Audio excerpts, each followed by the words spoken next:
welcome back to my channel. Thanks so much for watching as always, and in continuation of my year of reading books by women, I wanted to share with you what I read this past month. Someone's doing work on their apartment next to mine, so I really hope that's not being picked up in the background. Alright, so the first book I finished reading this month, I believe, was Bitch Planet Volume 2, and you might remember from a previous video that I'll link to that I read Bitch Planet Volume 1 this year too, and I can't really remember now how I found out about it, but I like it. The art, like the aesthetic of the art, isn't necessarily what's appealing about it to me. I don't know, I don't really like the color scheme, and just like the art isn't visually why I read it. It's more for the story, and it kind of reminds me of a little bit of Orange is the New Black, mostly just because there's a prison for women that a lot of this is taking place in, but that prison is on another planet, which is why it's called Bitch Planet. I can't really say too much else because not much happens in these books and you read them really fast. I mean, no, a lot does happen, but I just mean like the time period that it covers isn't a lot, although this one has a flashback. This is really hard for me to describe for some reason. Basically, if you like things like The Handmaid's Tale and you hate things like the patriarchy, you should read this. So a book that I also finished reading quite quickly in July is The Real Thing, Lessons on Love and Life from a Wedding Reporter's Notebook by Ellen McCarthy. And I think I mentioned to you guys in a previous video that I'm looking for books about marriage, not about how to make a marriage work, but why to get married. And yeah, this was just one of the first books that I found, and one thing I don't like about this book is you can definitely tell it's written by a reporter. You know when you read books that are just like, it sounds like you're reading kind of like a news article? I just don't really like that. I don't like that style of writing in a book. So that's something I don't like about this. And she doesn't really like delve too deep into anything. It's kind of like broken down into a couple sections. One is about dating, one is about commitment, one is about breakups, weddings, and making it last. Hear that banging? But anyways, there were a couple things that I took away from this book that I liked about relationships in general, but overall this didn't really sway me either way about marriage, so I think I gave it 3 stars. It's fine. I didn't really dislike it, but I also didn't really like it. Okay, so the book that I've liked the most so far this month is called Startup. It's a novel by Dori Shafrir. She's a BuzzFeed journalist, and I just love this book. Like, actually, part of the reason I'm making this video right now, even though it's noisy out, is that I want to read, but I just finished reading this book last night, and I just, like, you know when you finish a book and, like, no other book is gonna be the right mood? I feel like that about this book. Like, I want to be in the mood I was in from reading this book, which was kind of agitated, actually, because it's about like startup culture and about tech, working in tech, and about like gender and sex dynamics in the workplace. And it's pretty fast. It's just under 300 pages. It reads really quickly.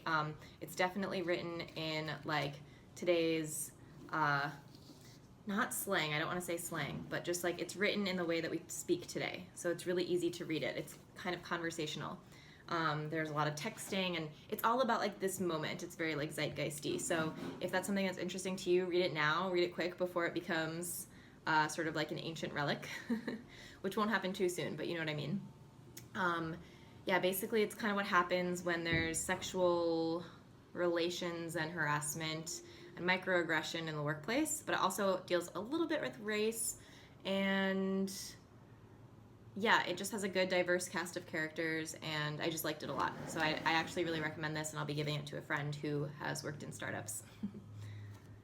Actually, that friend has mentioned some things that were similar that happened to her as to what's in this book.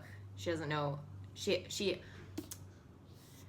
the friend who I'm giving the book to has actually been working in startup and tech, and she has mentioned a lot of things to me from her work life that this book deals with. So I definitely think that the writer got it really accurate, and actually just from being a woman in the workplace, I felt like it was really accurate, frustratingly so. That's why I said I was agitated from reading it. But she does a really good job with writing the characters and like the situations they get into. And actually the writer is a BuzzFeed culture writer, and she covers, actually, I guess it doesn't say that she covers tech in LA, but she covers like Silicon Valley, I think, on BuzzFeed.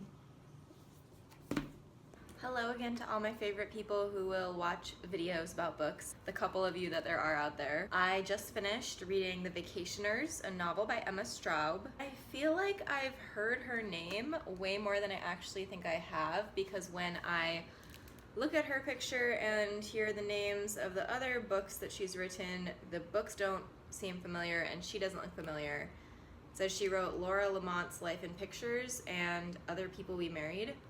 And this is her. I don't really think she seems familiar to me, so I don't know why I think her name seems familiar. I don't remember how I picked this book. I think I read it on like a books to read for the summer list, and I got it from the library and it was written by a woman, so I read it. I don't know why I kind of feel bad about this, but I gave it 2 stars. I think because she's a staff writer for Rookie, and I really love Rookie, so I wanted to love her book. But I just, There was nothing like super bad about it. I just didn't care for it. It's like kind of the exact book that I don't like, because it was just kind of like about characters but not super character driven, and the writing was easy to read but it wasn't anything like unique, and I guess it was sort of plot driven but there wasn't like really a plot. So this is the kind of book where like I just like never pick this up or read this kind of book. Even though I gave this 2 stars on Goodreads, I have to give her credit that it wasn't until like the last 60 pages out of, I think, 300 pages that I started to feel like, all right, I don't want to read this actually. It's not like I got like really pulled in, but at first I was like, yeah, this is fine. I just read pretty fast, and then, yeah, when there was like 60 pages left, I was like, all right, I'm done. I would just stop reading this if I hadn't read so much of it already. And just like a quick note about my Goodreads star system, I don't know how you guys do it, let me know, but for me, I just put 3 stars if it's like neutral, because I see like 1 star is the worst, 5 stars is the best. So 3 to me is neutral because it's right in between, which means that 2 stars I put if I didn't like it. 1 star I put if I hated it. 4 stars I put if I liked it, and then 5 stars is if I just absolutely loved it. Speaking of loving a book, I did finish another book this week that I did really love, so I'm gonna go grab it. So the book that I really loved is called All Over the Place, Adventures in Travel, True Love, and Petty Theft by Geraldine DeRuyter. So you know how I just talked about The Vacationers and said that it was just the kind of book that I don't like and wouldn't read? This is the exact opposite. This book is exactly the kind of book that I would read, exactly the kind of book that I just totally love, because it's sort of a memoir, it's sort of personal essays, but it all is like together. It's not a book of essays, it's not like they're all standalone. There's definitely like a progression. There's not really a plot, which I feel hypocritical saying after I just criticized the last book, but again, it's just like, it's about her life. And that's the kind of book that I actually really love, like kind of memoir, kind of just like random like glimpse at someone's life. And plus the fact that this is A, by my favorite blogger probably ever, and B, about travel, just like really put it over the edge for me. And I gave this 5 stars. I literally came home after work on Monday, sat down, started reading this book, didn't mean to, but just like read the entire thing. And I think this one's also about 300 pages. Yeah, it's almost 300 pages. And I read it in like 5 hours after work, 5 or 6 hours. I just love it so much. Her writing style, I just love her voice and style. I love her humor. I just like honestly can't say enough good things about this book. It's up there for me with some other like of my favorite of all time books, such as Shrill by Lindy West, which is like kind of similar but not really. I don't know, Lindy West reminds me a little bit more of Roxane Gay and is more like essay and serious. And Geraldine's really insightful and thoughtful and like puts a lot of heart and emotion into her writing, and she's super smart. Like that's another reason I really like this. But it's not as serious, obviously, from the subtitle, Travel, True Love, and Petty Theft. So it's funny, it's fun, it's sweet, it's serious at some parts. She does talk about like some illness. I just love this book so much. I'm totally just gonna be like ranting and raving about it for a really long time, and looking here, I've already talked about it for 2 minutes, not even saying anything concrete about it, just talking about how much I love it. So yeah, I'm really happy that I read this. This was like such a great summer book. Made me really want to travel, made me really like want to like give my loved ones a hug, and I feel like the best kind of book is the kind that makes you like think and feel things, and so this book did not disappoint. The Sun is Also a Star. It's a YA romance novel about a girl who was born in Jamaica and has lived her entire life in New York City and is being deported back to Jamaica, and you find this out right away, so it's not a spoiler. And anyways, she meets a guy, and it's just like about them over the course of one day and all the people whose lives theirs intersect that day. So you get like these little glimpses into other people's lives, like the lawyer who's trying to help her out and the security guard in the building and all this stuff. I normally hate romance books, but you guys, this one's so good. Even if you don't like romance, if you like books about like loneliness and human connection, you'll really like this. I normally don't really like books like that, but this book was just so good, and it switches perspectives of who's like telling the story every couple pages, so it's really fast to get through, even though it's kind of long. And I just really loved it. I already gave it away, so I don't have it here, but I'll put a link below, and it has a really beautiful cover too.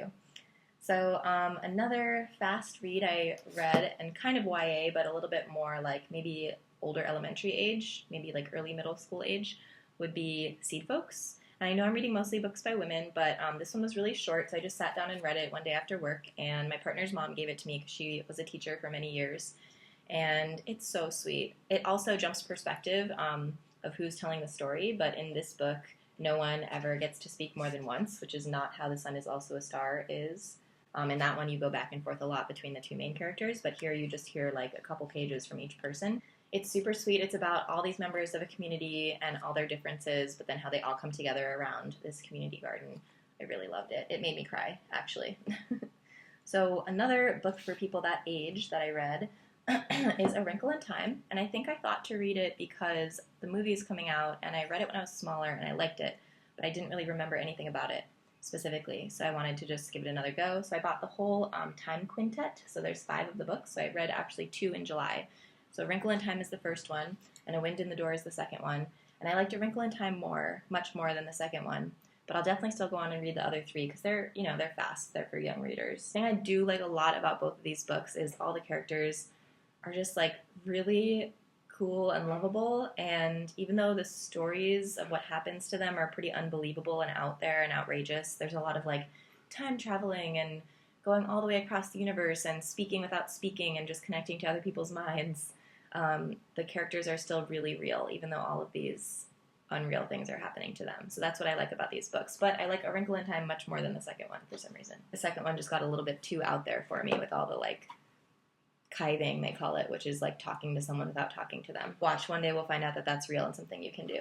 Another really short book that I read was called Heal Your Body by Louise Hay. I didn't know anything about her or this, but I've been hearing a lot about the book, just people telling me in like yoga and health and wellness circles that I need to read this book. And it was super fast to read because the actual like book part is just this little like part here at the beginning, and then all the rest of this are affirmations. So it's almost like a dictionary where you can look up what problem you might be having in your body, and it'll tell you like why you're having the problem and an affirmation. So problem, probable cause, and new thought pattern. So like for anxiety, the problem is not trusting the flow and the process of life, and the affirmation is I love and approve of myself and I trust the process of life. I am safe. So I like the book for that reason. I think it's really neat that you can just kind of like look up and see. And it goes, pretty specifically, like, for deafness, dry eye, earache. But then, like, there's one for death, and I just don't really get that. Like, how can you do an affirmation if you're already dead? And then the one that I really didn't like that made me kind of question this book is that there's one for birth defects, and it says that birth defects are karmic and that you selected to come that way. We choose our parents and our children, unfinished business. That's just stupid. No one would choose to come with a birth defect, I don't think. I don't know. I just think that in a way this book isn't good because it kind of like puts blame on you for anything that goes wrong with yourself. And on the one hand, I do think that like we can learn about our interior world and emotional and mental state through our body. If I didn't believe that, I wouldn't be teaching yoga. But, for instance, when I sprained my ankle, I sprained it because I wasn't paying attention and I was texting and trying to walk downstairs at the same time. So that was my fault for sure. But like, can you say that a parent is at fault for having a kid with a birth defect, or can you really blame a baby who has a birth defect? I just think that you need to draw the line somewhere, and you can be the best person in the world and have done everything right and still have shit luck. Some of them are useful, but overall, like, I don't 100% buy into this. Kind of reminds me of that You Are a Badass book, although that one I didn't like as much as, I don't know, I don't really like this book. I feel kind of neutral about it. Like, anything that I would feel positive about is kind of canceled out by the negative, like, weirdness, like, overstretch that she goes to. So anyways, those are all the books that I read in July. I'm just trying to keep up with myself and keep up with these videos and keep up with school and work and travels and everything. So thank you for bearing with me, and I will try to put up a what I'm going to read in August video tomorrow, July 31st. So thanks so much for watching. Let me know what you read this summer, what you're reading next, and talk to you soon.